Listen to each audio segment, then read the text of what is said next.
எல்லாத்துக்கும் அஸ்ஸலாமு அலைக்கும். இன்னைக்கு டே 3. இன்னைக்கு வந்து மட்டும் நம்ம வீட்ல ரொம்ப நாளா வச்சிருந்த ஒரு ப்ரொஜெக்டர் வந்து மட்டும் ஆன் ஆகுதா இல்லையா சொல்லி பார்க்கறதுக்கு வேண்டி ஆன் பண்ணி பார்த்துட்டு இருந்தேன். என்ன பண்றது? மனுஷனோட இயல்பே புதுசா நல்லா கவனிப்போம். அதுக்கப்புறம் அத அப்படியே மறந்துருவோம். அதே மாரி தான் நான் மறந்துட்டேன்.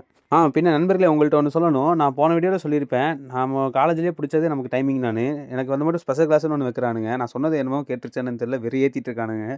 அது வேற சங்கடமா இருக்கு. அது என்ன பண்றதுன்னு பார்க்கலாம். நாளைலருந்து நம்ம ஒர்க் அவுட் வீடியோலருந்து எல்லாமே நான் போட ஆரம்பிச்சுடுறேன். அதுக்கப்புறம் எனக்கு ரொம்ப நாளா டவுட்டு. இந்த லாரி பார்த்தா எனக்கு மட்டும் தான் பயம் இருக்கா? இல்ல உங்களுக்கு பயம் இருக்கா? சொல்லுங்க. எனக்கு பார்த்தாலே பயமா இருக்கு. அதுவும் இல்லாம இன்னொரு டவுட் இருக்கு. என்ன டவுட் பார்த்தீங்கன்னா, நான் முடி வெட்டலாம்னு நெனைக்கும் போதெல்லாம் என் முடி பார்க்க எனக்கு ரொம்ப அழகா தெரியுது.